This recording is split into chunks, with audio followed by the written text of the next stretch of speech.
નમસ્કાર મિત્રો, આજે સીધું ને સટમાં કોંગ્રેસની જે નાલેજી ભરી હાર થઈ છે પાલિકાની ચૂંટણીઓમાં, એ પછી અને શક્તિસિંહ ગોહિલનું જે રીતે નાક વઢાયું છે એ પછી રાહુલ ગાંધીની બદનામી ટાળવા માટે રાહુલ ગાંધીએ સંપૂર્ણપણે ગુજરાતના માળખાને અને કોર કમિટીને વિખેરી નાખવી જોઈએ અને નવા યંગ બ્લડને અહીંયા તૈયાર કરવા માટે જે લોકો કામ કરે છે એમને કોંગ્રેસના કાર્યકર તરીકે નિયુક્ત કરવા જોઈએ, એની આપણે વાત કરવાના છીએ.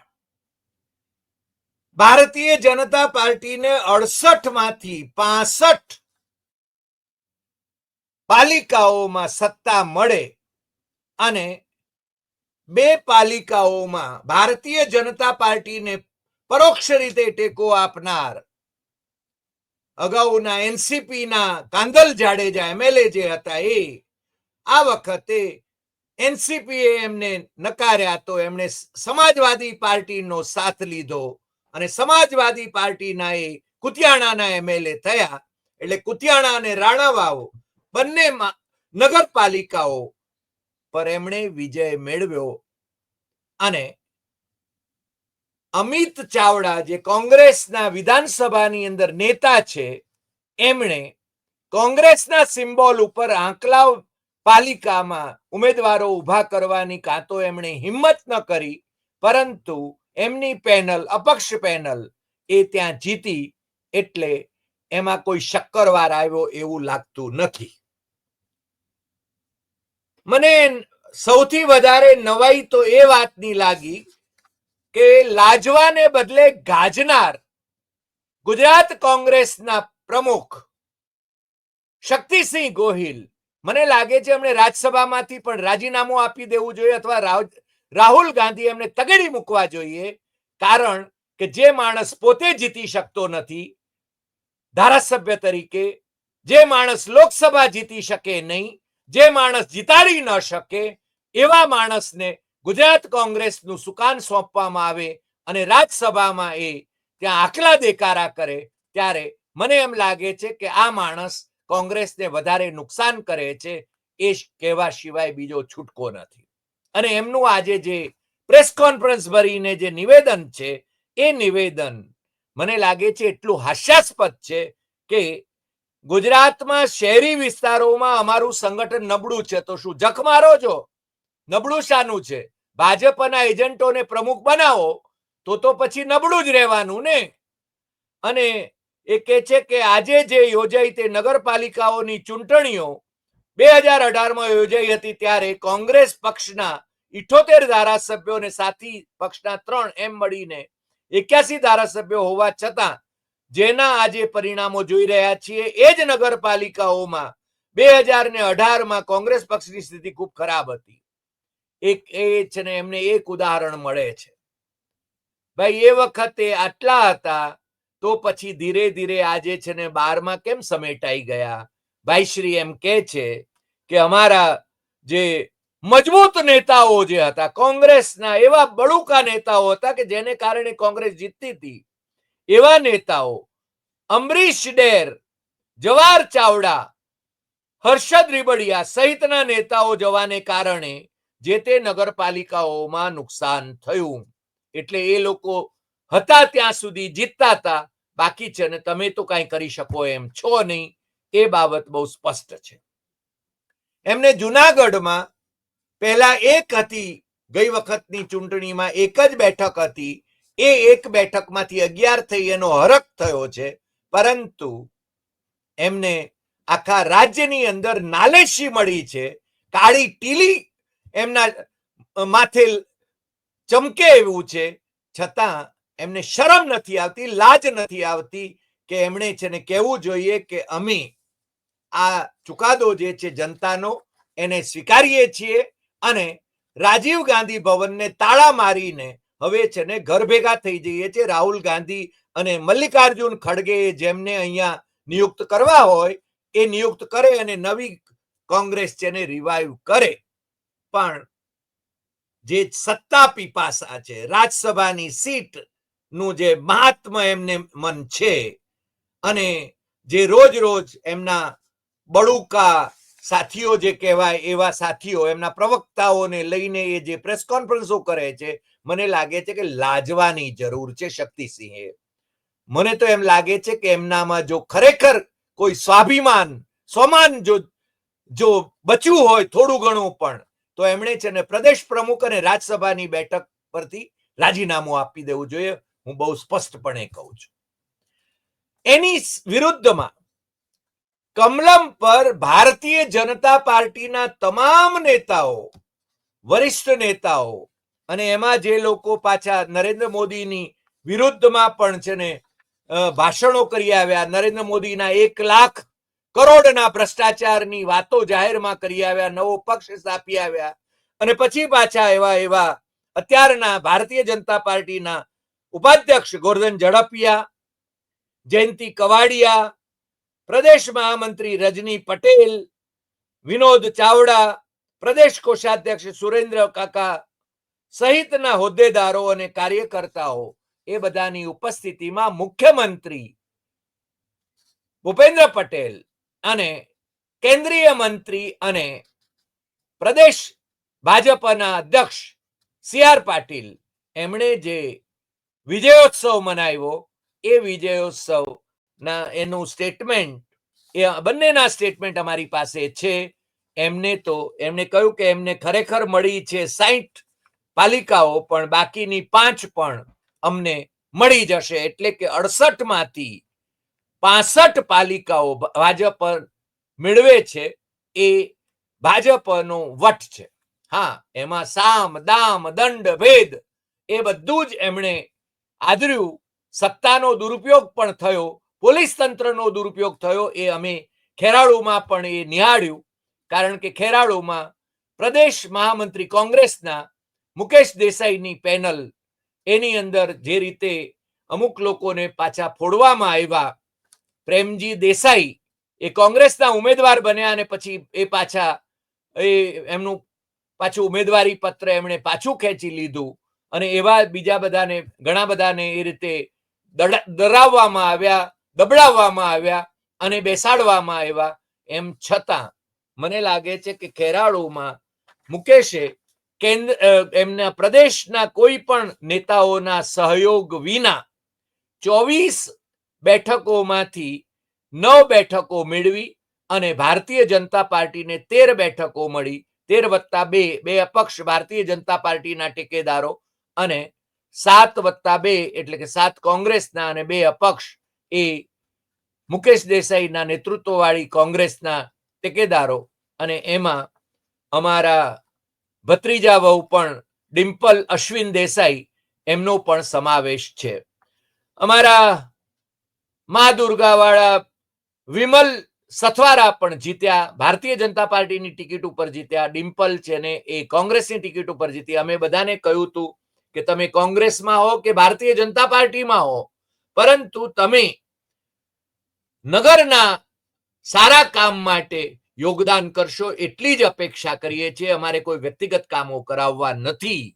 પરંતુ જ્યારે નેતાગીરી સડેલી હોય રાજ્ય કક્ષાની અને જ્યારે રાહુલ ગાંધીનું નાક વાઢવાનું કામ શક્તિસિંહના નેતૃત્વમાં થતું હોય ત્યારે મને લાગે છે કે હવે ભવિષ્યમાં એમણે પોતાનો જે કોંગ્રેસનો ઝંડો છે ગુજરાતમાં કમસે કમ એનો વિંટો વાળી દેવો જોઈએ.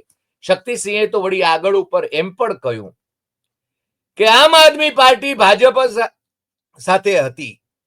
સામાન્ય સંજોગોમાં આમને સામને જોવા મળતા આપ ભાજપ સાથે હતા.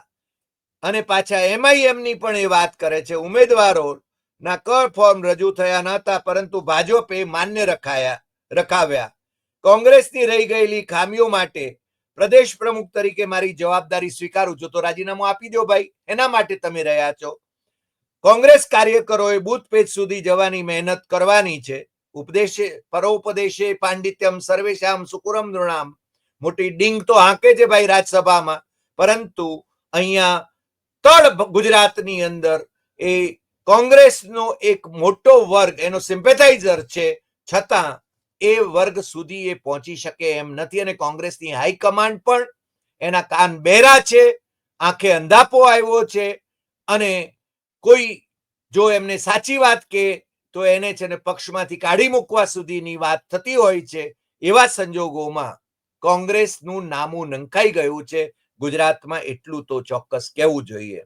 હા, અમારા મિત્ર સી.આર. પાટીલે જે નિવેદન કર્યું કે એમણે એક વાત કરી છે કે મોદી સાહેબનો અશ્વમેધ યજ્ઞના ઘોડાને પકડવાની કે રોકવાની કોઈ પણ પાર્ટી કે પાર્ટીના નેતાની ક્ષમતા નથી. અરે ભાઈ, તમારા નરેન્દ્રભાઈ મોદી અથવા મોદી સાહેબ તમારા, એમનો અશ્વમેધ યજ્ઞનો ઘોડો તો 240માં સમેટાઈ ગયો હતો. એટલા માટે પેલા મુસ્લિમ સમર્થક પાર્ટીઓના નેતાઓના એમના પક્ષોના ટેકે તો તમારે છે ને કેન્દ્રમાં સરકાર રચવી પડી હતી. એટલે આવો અશ્વમેધ કઈ કરશો નહીં. અને હમણાં પાછા ટ્રમ્પભાઈને જે જઈને લાભ ખટાવવાની વાત કરીને આવ્યા છે, એના પછી ભારતનું જે નુકસાન થવાનું છે એ પણ છે ને તમે લોકો તો નહીં સ્વીકારો, પરંતુ પ્રજા હવે સમજતી થઈ છે.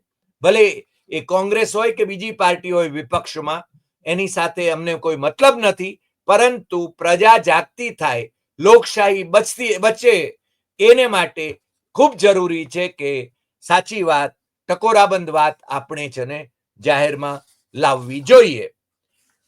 એમણે સી.આર. પાટીલ અને ભૂપેન્દ્રભાઈએ જે પોતે આ પ્રેસ કોન્ફરન્સ લીધી, એમાં સ્વાભાવિક રીતે વિજયનો આનંદ તો હોય જ, પરંતુ એમણે એ પણ કહ્યું કે ભાઈ, અધ્યક્ષ તરીકે હવે મારે જવાનો વખત આવી ગયો છે અને નવા અધ્યક્ષ આવશે, ક્યારે આવશે એના વિશે એ તો છે ને એમનું મોવડી મંડળ અથવા તો સાહેબ નક્કી કરશે. એમના માટે જે સાહેબ છે એ સાહેબ નક્કી કરશે.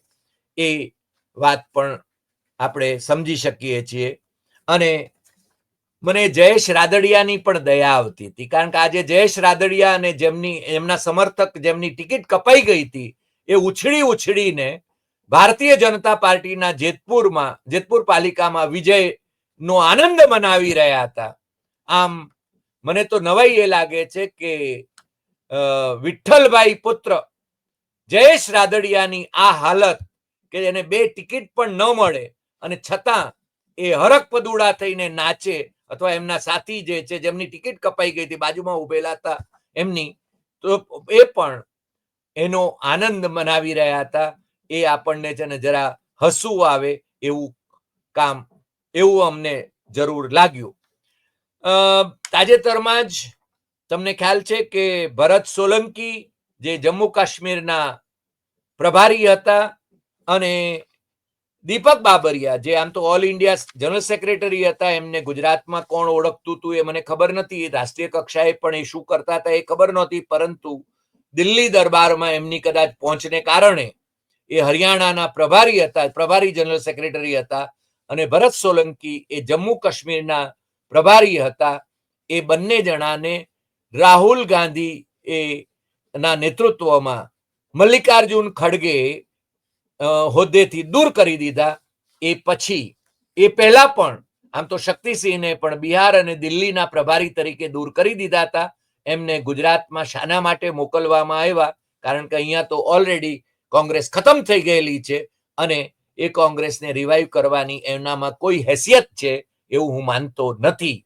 મને લાગે છે કે શક્તિસિંહ ગોહિલે હોદ્દા ઉપરથી, મેં કહ્યું એમ કે પ્રદેશ પ્રમુખ તરીકે અને રાજ્યસભાના સભ્ય તરીકે પણ રાજીનામું આપવું જોઈએ. એમને માઠું લાગે તો પણ સાચી વાત તો કહેવી પડે, કારણ કે એમણે કોંગ્રેસનું અહીંયા જે ધનોત જગદીશ ઠાકોરના વખતમાં, અને પેલા રાજસ્થાનના જે રઘુ શર્મા અહીંયા આવ્યા હતા અને નાણાં લઈને ગયાની એક ચર્ચા હતી, એ વખતે ટિકિટો વેચાઈ હતી, અને સૌથી ઓછી બેઠકો જગદીશ ઠાકોર અને એ રઘુ શર્માના વખતમાં ગુજરાતમાં મળી, અને હવે તો શક્તિસિંહના વખતમાં તો 12 સમેટાઈ ગયા છે.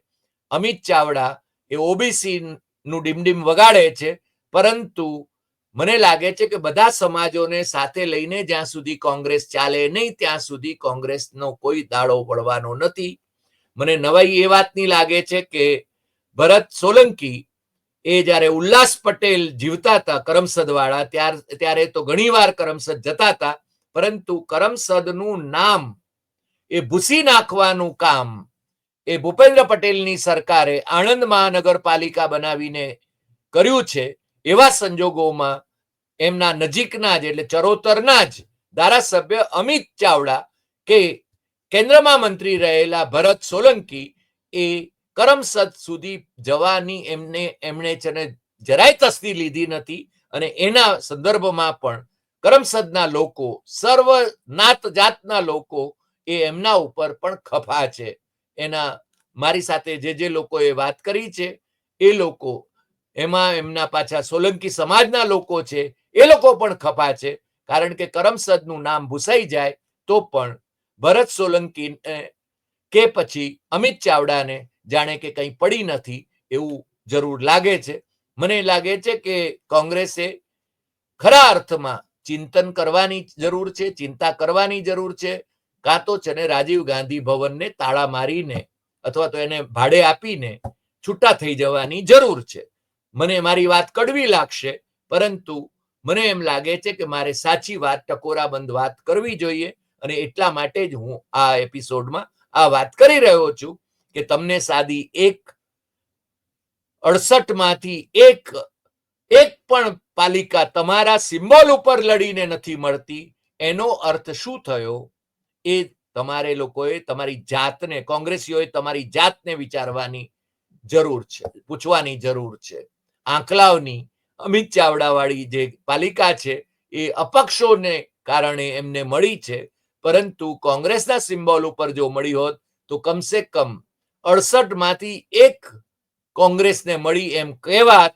અત્યારે તો આ મળી છે એ અપક્ષોની છે, અને અપક્ષો ક્યારે ભારતીય જનતા પાર્ટીમાં જોડાઈ જશે એ કંઈ કહેવાય નહીં. એના કરતા તો સરમણ મુંજાના પુત્ર એમણે જે કમાલ બતાવી કુતિયાણામાં કે રાણાવાવમાં, એનું મહાત્મ્ય વધારે છે. ભલે એ પછી પાછળથી ધારાસભામાં ને એમ ભારતીય જનતા પાર્ટીને સમર્થન આપતા હોય, પણ આ બે નગરપાલિકાઓ એ જીતી શક્યા છે. કોંગ્રેસે તો ઢાંકણીમાં પાણી લઈને ડૂબી મરવું જોઈએ એવું હું બહુ સ્પષ્ટપણે માનું છું. આજે આટલી વાત. ફરી મળીશું નવા એપિસોડમાં નવા વિષય સાથે. તમને જો આ એપિસોડ ગમ્યો હોય તો સૌથી વધુ શેર કરશો, લાઈક કરશો, કમેન્ટ કરશો, અને આપણી યુટ્યુબ ચેનલ ડોક્ટર હરિદેસાઈ સત્યમ એવમ તથ્યમ એ સબસ્ક્રાઇબ કરવા માટે મિત્રોને દેશમાં અને વિદેશમાં જરૂર જણાવશો. નમસ્કાર.